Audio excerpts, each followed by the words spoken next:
안녕하세요. 성경순 말씀 묵상 시간입니다. 오늘은 빌립보서 1장 22절에서 26절까지 묵상하도록 하겠습니다. 먼저 본문을 한번 살펴봅시다. 화면에 나온 본문을 한번 눈으로 읽어보세요.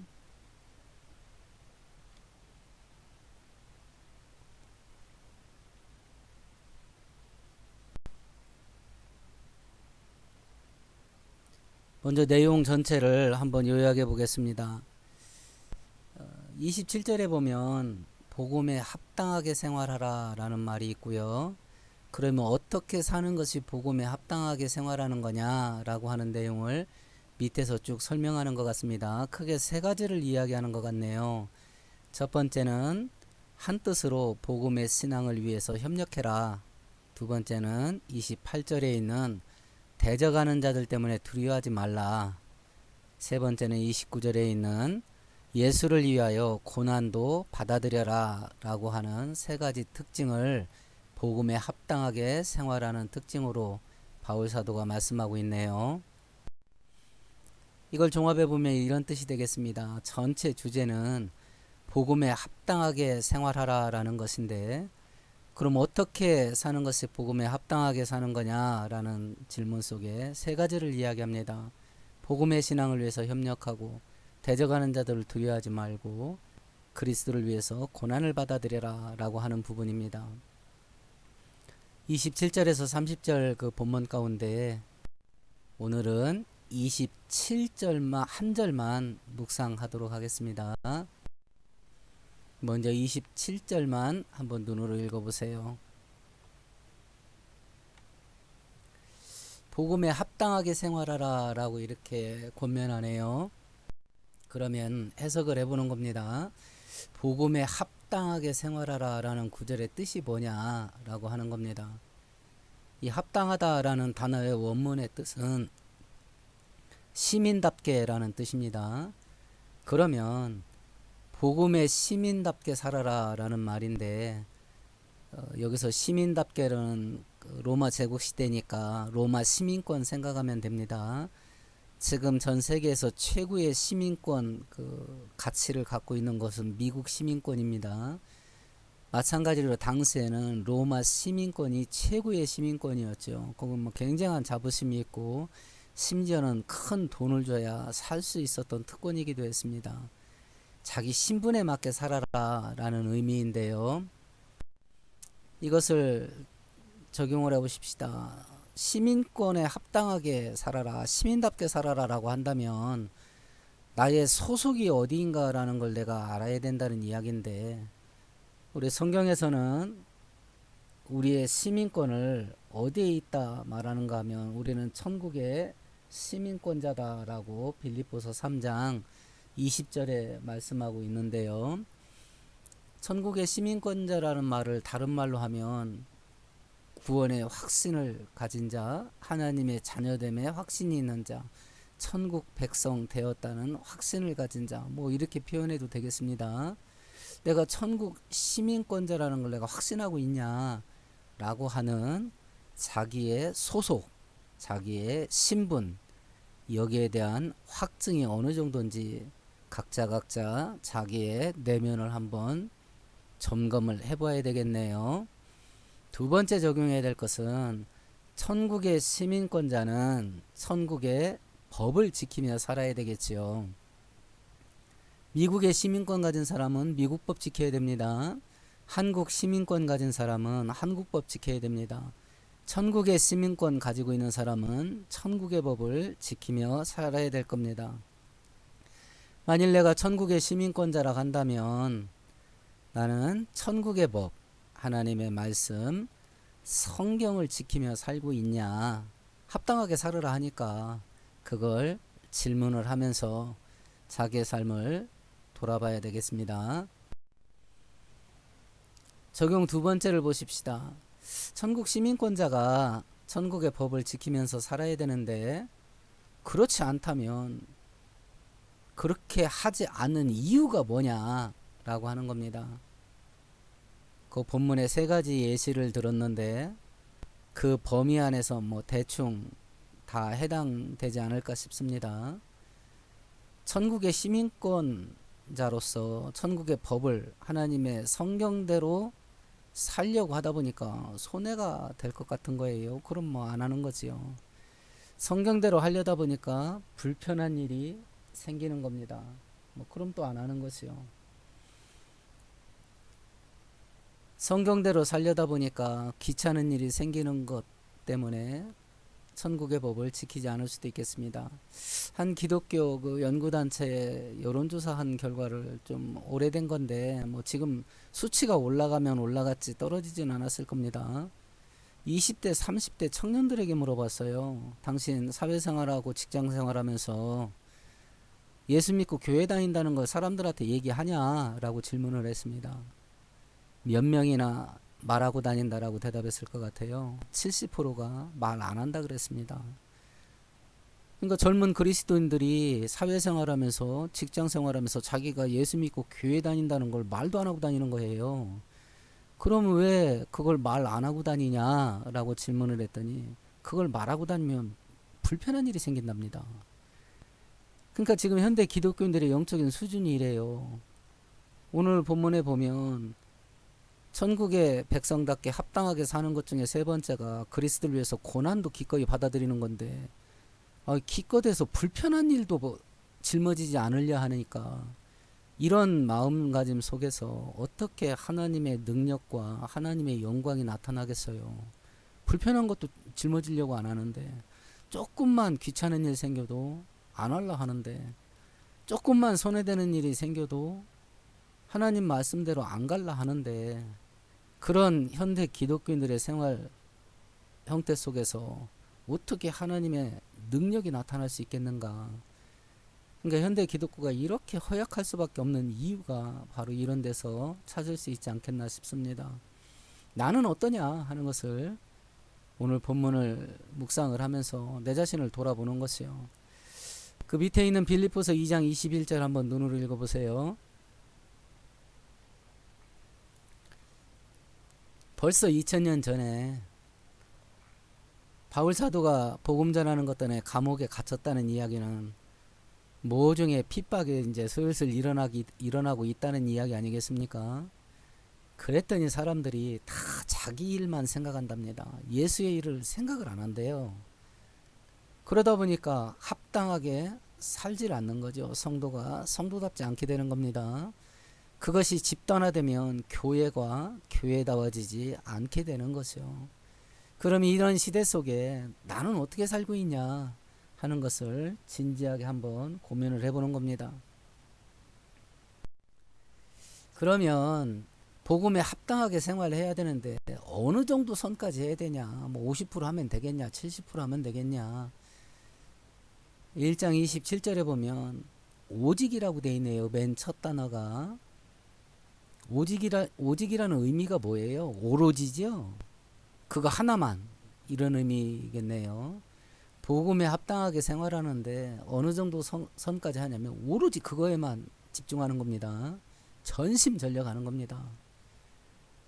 그러니까 뭐 이 정도면 되지 않았겠어? 라는 신앙생활은 없습니다. 그냥 인생을 갈아 넣는 겁니다.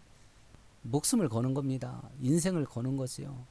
신앙생활을 그런 식으로 해라. 이렇게 오늘 성경은 우리들에게 말씀하고 있네요. 성도답게 사는 일에, 천국 백성답게 사는 일에, 하나님 말씀 복음에 합당하게 사는 일에 전심전력해라. 오로지 그거 하나에 집중해라. 이렇게 우리들에게 말씀하고 있네요.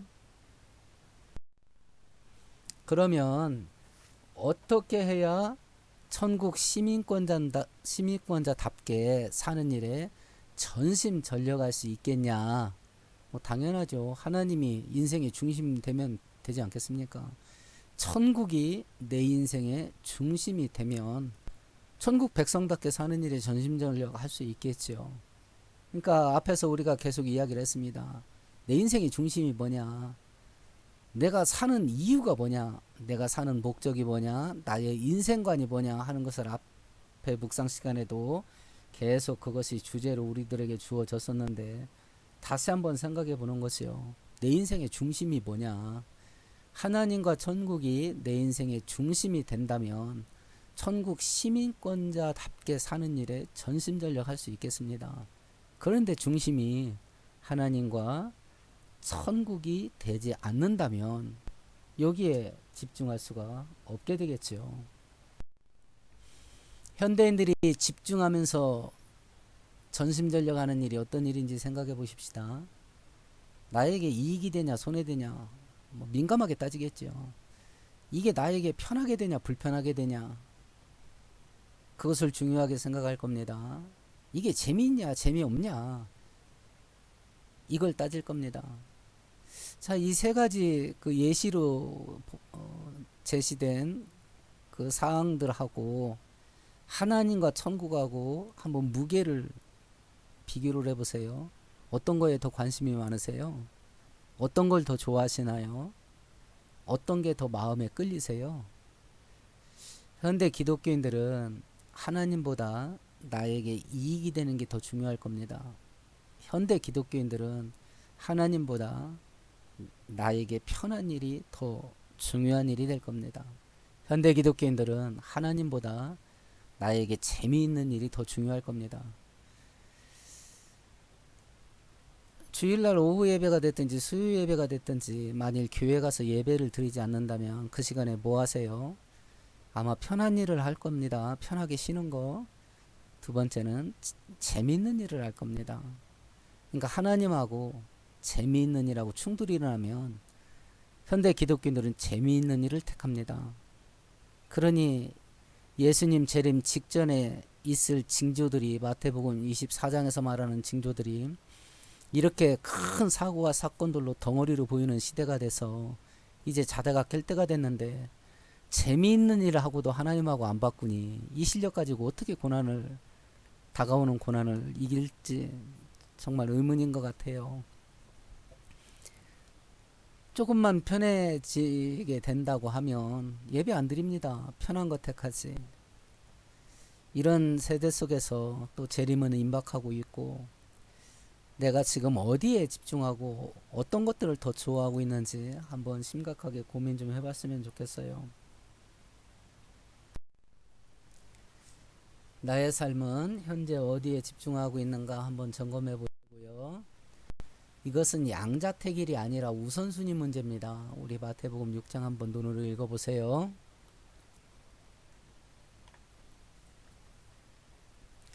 성도들이 인생의 목표로 삼으면 안 되는 걸 말합니다. 마태복음 6장 31절이죠. 먹고 마시고 입는 문제, 의식주 문제입니다. 먹고 사는 문제예요. 성도는 먹고 사는 문제 해결하는 일을 인생의 목표로 삼으면 안 된다. 그렇다고 해서 그런 거 없이 살으란 이야기가 아닙니다. 오늘 본문이. 저도 목사이지만 밥 먹어야 살 수 있습니다.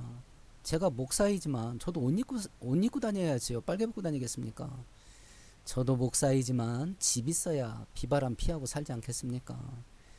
그거 없이 살으라는 이야기가 아니라 의식주 문제 해결하는 것을 성도는 인생의 목표로 삼으면 안 된다는 말이에요. 그러면 성도가 인생의 목표로 삼아야 될 게 뭐냐? 하나님 나라와 그 의를 추구하는 것이 인생의 목표가 돼야 된다.